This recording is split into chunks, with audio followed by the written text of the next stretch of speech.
Selamat pagi, selamat beribadah, dan selamat kita mendengarkan kebenaran firman Tuhan di ibadah kenaikan Yesus Kristus. Bapak Ibu, saya akan memberi tema hari ini bagi kita, Yesus pergi ke sorga untuk menyediakan tempat bagi kita. Kita baca Bapak Ibu di dalam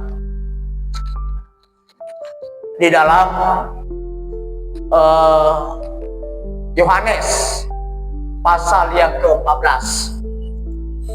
Yohanes pasal yang ke-14, Bapak Saudara, ayatnya yang kedua dan ayatnya yang ketiga. Ayatnya yang kedua demikian, di rumah Bapakku banyak tempat tinggal. Jika tidak demikian, tentu aku mengatakannya kepadamu, sebab aku pergi ke situ untuk menyediakan tempat bagimu. Dan apabila aku telah pergi ke situ dan telah menyediakan tempat bagimu, aku akan datang kembali dan membawa kamu ke tempatku, supaya di tempat di mana aku berada, kamu pun berada. Di masanya dikatakan di sini, Bapak Saudara, ayat 2, oleh nahia pengomong namaku, udari-dari badae, wange henage,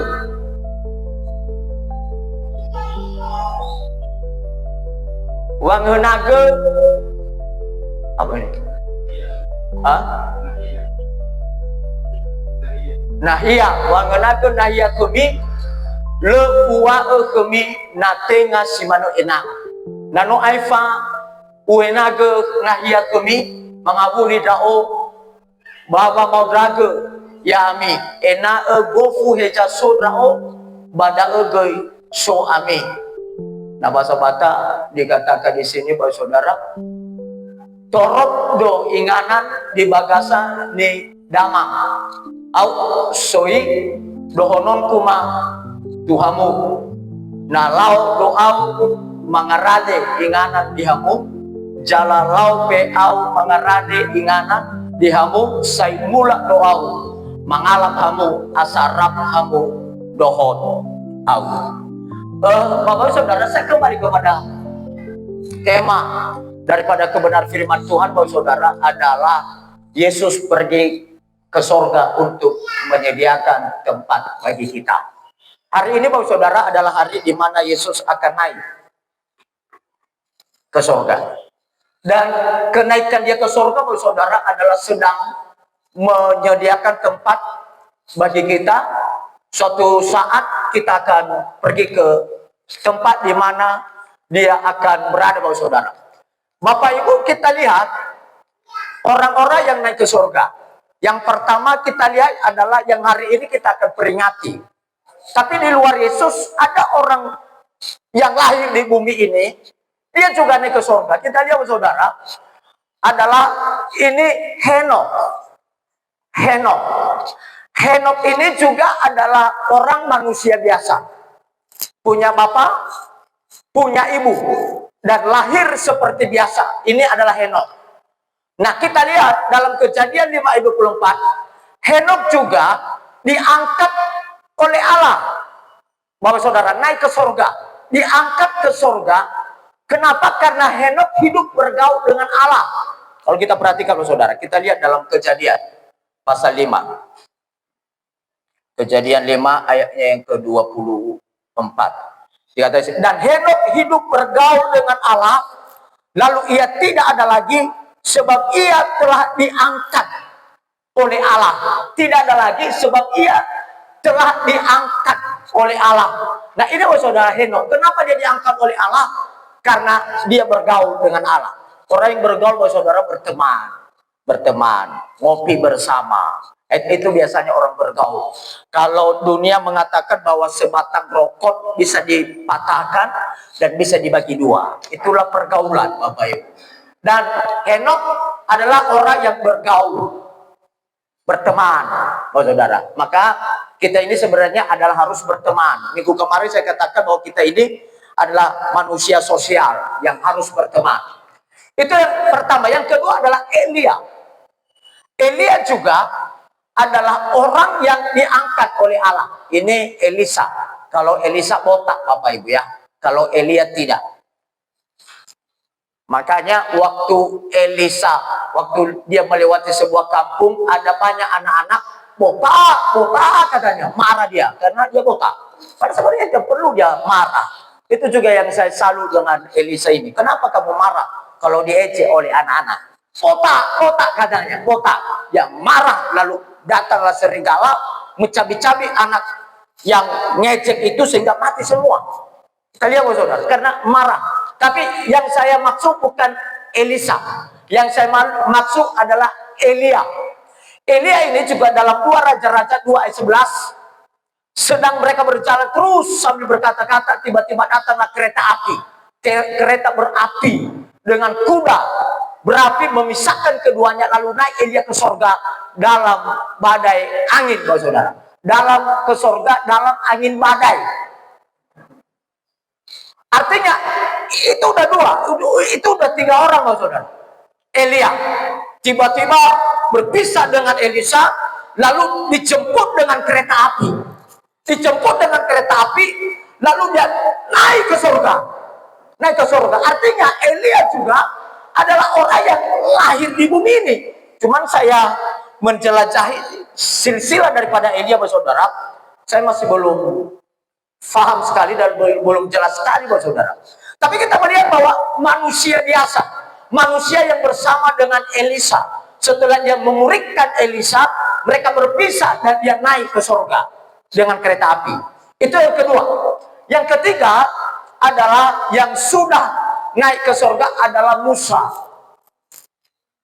Memang Musa mati dan dikubur, Bapak Ibu. Kita lihat, saudara, Musa dalam Ulangan pasal 30, dalam Ulangan pasal 34, Ulangan pasal yang ke-34 ayatnya yang ke-5 dan 6. Saya baca. Lalu matilah Musa, hamba Tuhan itu, di sana di tanah Moab, sesuai dengan firman Tuhan.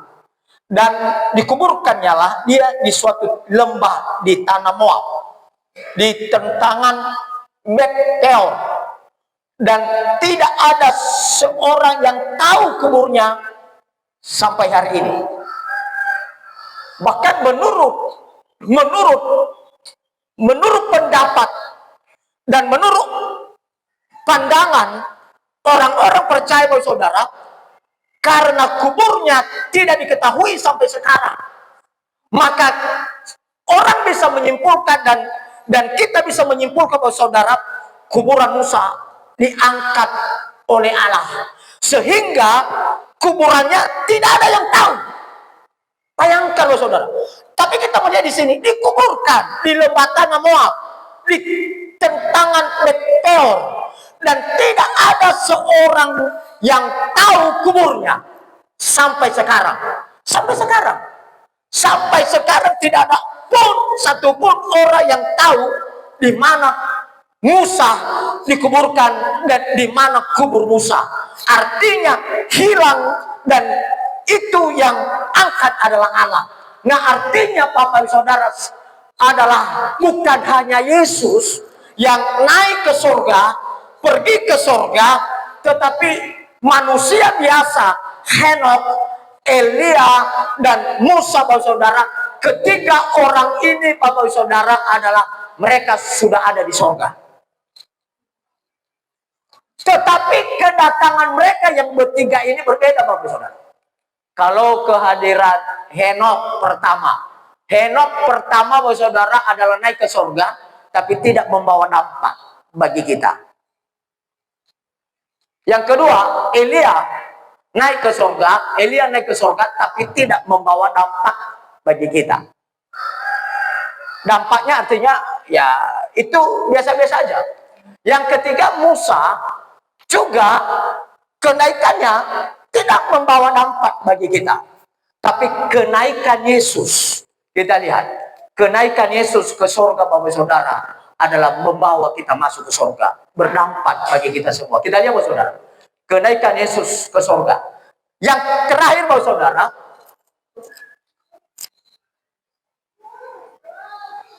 Bapak Saudara, bahwa setelah Yesus naik ke surga, maka kita nanti akan masuk ke surga. Kita lihat ayatnya yang keempat, Yohanes pasal 14 tadi, Bapak Saudara. Yohanes pasal 14 ayatnya yang ketiga.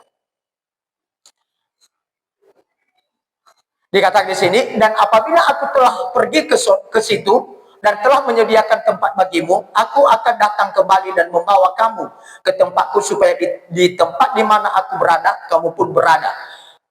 Na balikoda imannya bada nano aifa u henage nahia kami mangawuli dao wamodage yami ena gofu heja so dao bada gei so ami. Itu, Bapak Saudara. Nah bahasa mata jalalau peau mangarade inganan dihamu sai mulat doau mangalap hamu asarap hamu dohodau. Nah kita lihat, Bapak Saudara, setelah ketika orang dan setelah Yesus naik ke surga, maka kita pun nanti akan naik ke surga. Amin. Saya ada di dalam ini. Inilah kepala saya. Saya kurang tahu di mana mau Priska.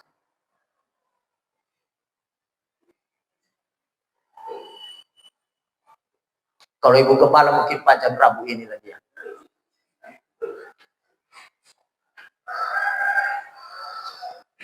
Oh ini mungkin sini mau buke kan. Tapi tidak pakai kacamata ya. Ini pakai kacamata saya lihat. Oh pada laut.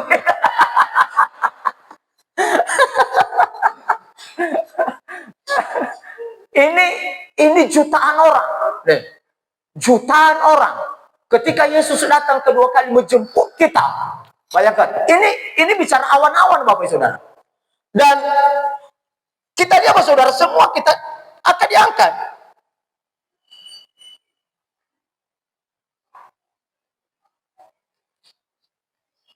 Akan diangkat, Bapak Saudara. Semua kita akan diangkat. Kita lihat, saya baca di dalam 2 Tesalonika. Jangan nanti dipersalahkan, Bapak Saudara. 2 Tesalonika. 2 Tesalonika pasal 2. Ayatnya yang ke-7. Dikatakan di sini begini. Karena secara rahasia kedurhakaan telah mulai bekerja. Tetapi sekarang masih ada yang menahan.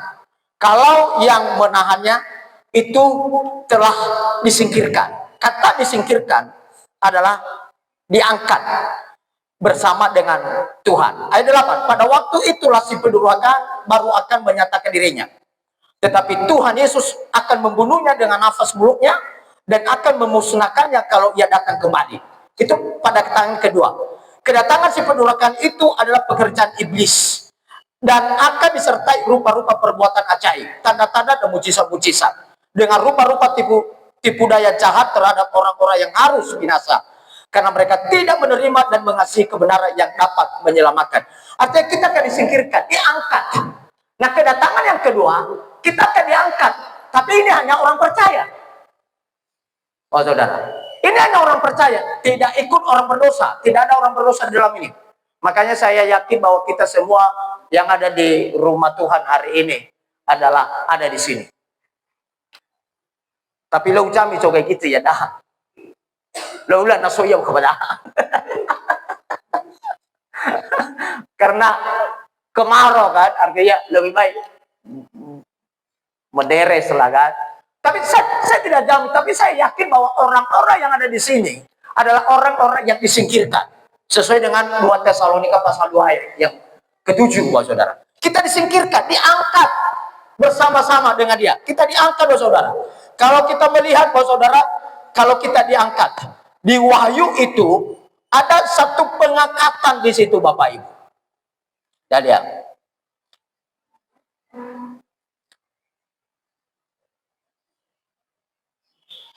Kita lihat bagaimana Allah mengangkat dan bagaimana Allah, Bapak Ibu Saudara, adalah melihat orang-orang yang bisa dikatakan bahwa orang-orang yang diangkat bersama-sama dengan Tuhan, Bapak Saudara, pada kedatangannya yang kedua.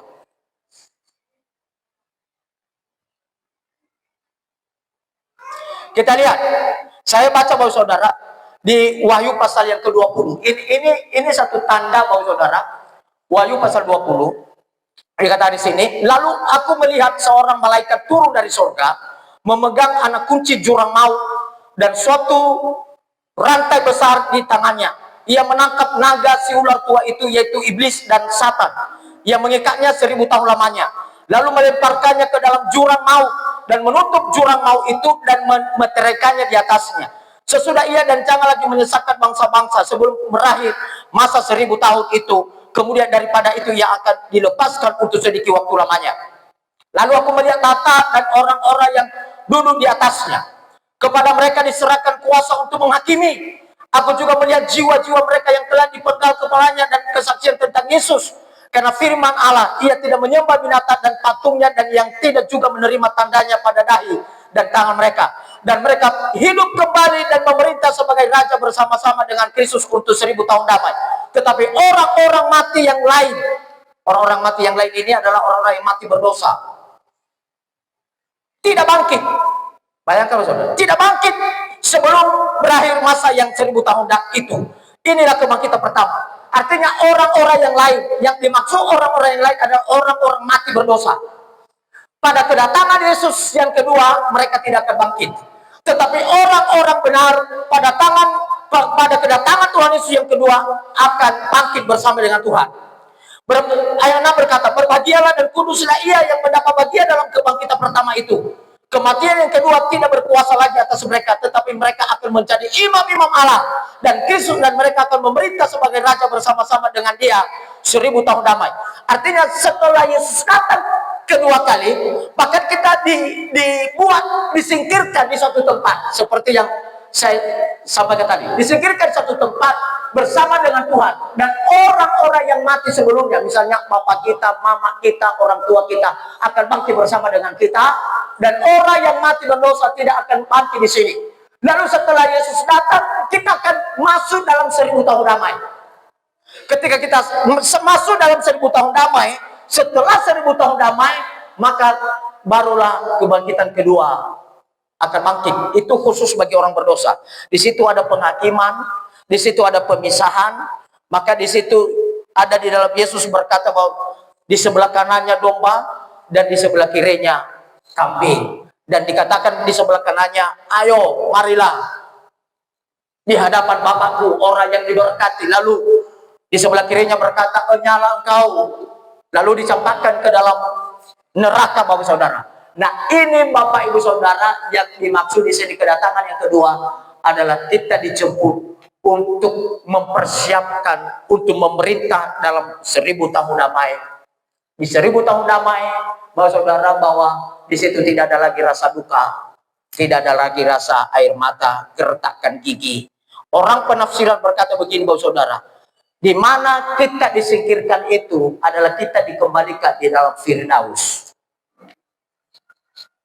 Dalam Firdaus tidak ada dosa. Kenapa Adam Hawa diusir dalam Firdaus? Karena mereka berdosa. makan buah yang dilarang. Tetapi ketika kita sudah disucikan, diangkat, bahkan kita dikembalikan kembali di dalam Taman Firdaus. Maka ketika kita sampai di Taman Firdaus 1000 tahun kemudian, maka ada pemisahan antara surga dan neraka. Maka oleh sebab itu, Bapak Saudara, memang sesuai dengan penafsiran Bapak Saudara, banyak orang berkata kalau mati sekarang langsung ke surga. Sebenarnya tidak. Karena belum selesai tempat. Makanya waktu saya sakit mungkin di tahun berapa itu? Mungkin Tuhan bilang, sembuhlah kau. Belum selesai ini kamarmu. Ya, kalau kita mau perhatikan Yohanes 14 itu tadi. Aku akan pergi, dan apabila aku pergi ke situ dan telah menyediakan tempat bagimu. Setelah selesai, baru aku datang kembali dan membawa kamu ke tempatku, supaya di tempat di mana aku berada, kamu pun berada. Amin. Kalau itu sudah selesai, Bapak Saudara, kalau itu sudah selesai, maka kita tinggalkanlah tempat kita. Kita tinggalkanlah rumah kita. Bedanya imani ai suama. Omogu noafur marah-marah. Bisa tahu? Tidak ada istilah itu. Kita tinggalkan semuanya itu. Mau kita buat pun gereja ini, mau apa Bapak Saudara, kalau gereja ini kita tidak akan bawa ke surga. Lenyapnya gereja ini Bapak Saudara. Cuman selagi kita ada di bumi ini, apa salahnya kita mau tenang dan hidup senang Bapak Ibu. Amin. Maka saya merindukan, pintu sudah selesai. Maunya satu-satu nanti AC kita akan pasang di gereja ini. Supaya kita senang dan tidak berkeringat. Kenapa Bapak Saudara? Kenapa saya berprinsip begitu Bapak Saudara begini? Yesus berkata, di bumi seperti di surga. Kalau surga nyaman, kenapa gereja tidak mau nyaman kita? Maka saya bisa melihat bahwa rupanya adalah para gembala, para pendeta diharuskan punya program. Kalau gembalamu tidak punya program, pindah. Pergi ke gereja yang punya program.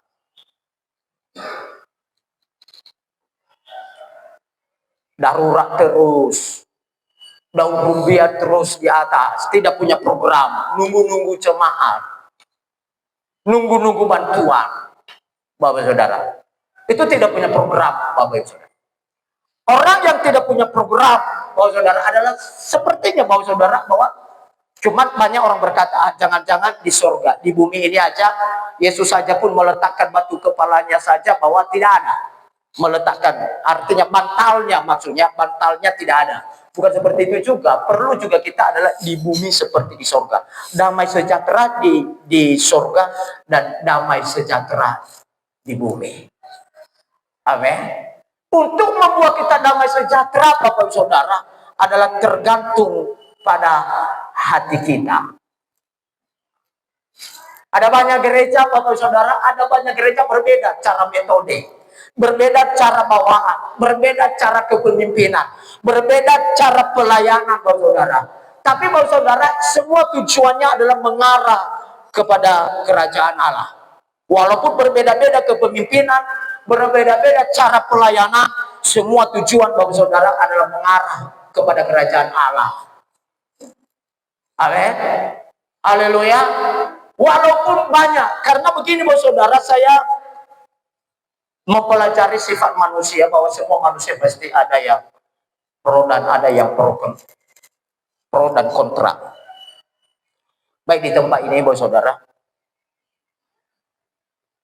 sebaik-baiknya saya dalam pelayanan, pasti ada yang tidak suka. Oh, Saudara. Dan sekeras-kerasnya orang dalam pelayanan, pasti banyak yang tunduk dan taat. Oh, Saudara. Kuncinya begini, Saudara. Bukan karena pelayanan kita bisa berubah. Kuncinya begini. Kuncinya adalah mau kita dididik enggak.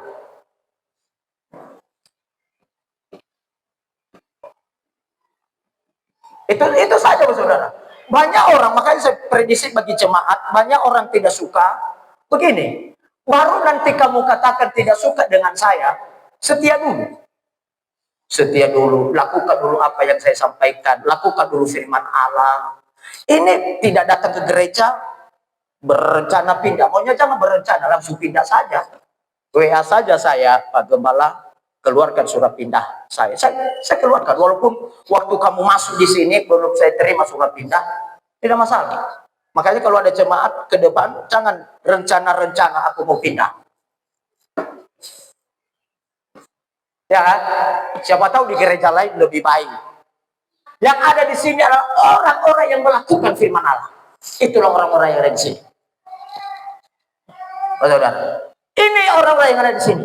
Nah, kalau Yesus datang kedua kali, bahkan menjemput kita, hanya orang yang disiplin, hanya orang yang taat, hanya orang yang melakukan kehendak Allah. Itulah orang yang ada di dalam ini. Dan ingat saudara bahwa ini sudah dekat harinya. Oleh sebab itu hari ini, saya yakin bahwa orang yang naik ke surga hanya melalui Yesus. Dalam Injil Yohanes pasal 14 ayat 6, akulah jalan dan kebenaran, dan tidak ada seorang pun yang sampai kepada Bapa kalau tidak melalui aku. Amin, haleluya. Makanya nanti saya suruh Ibu Gembala bagi jemaat-jemaat yang malas beribadah, WA saja, nanti bisa di WA supaya beribadah, karena percuma terdaftar jadi jemaat kalau tidak beribadah. Ya, terdaftar jadi jemaat untuk beribadah, bukan untuk ada namanya, bukan, tapi untuk beribadah. Artinya ada ketentuan, Bapak Saudara. Kalau memang kita masuk surga, berarti kita mau dipimpin, kita mau dididik, kita mau dibenahi, Bapak Ibu. Kita mau ditegur, Bapak Saudara. Tapi kalau memang tidak mau dipimpin, tidak mau dididik, Bapak Saudara, ya cari gereja yang bisa kita atur kepala. Pak Gembala, hari Sabtu, WA, Pak Gembala, besok kamu khotbahkan ini ya, supaya aku senang. Ya, minggu depan, Pak Gembala, besok kamu khotbahkan. Karena hanya yang maunya manusia yang dia khotbahkan, bukan maunya Tuhan. Kalau aku, Bapak Saudara, bukan maunya manusia, bukan maunya Bapak Ibu yang saya khotbahkan, tapi maunya Tuhan. Itu, Bapak Saudara. Nah, artinya, Bapak Saudara, inilah hari ini bahwa kenaikan Yesus ke surga adalah menyediakan tempat bagi kita. Amin. Kita bangkit berdiri, kita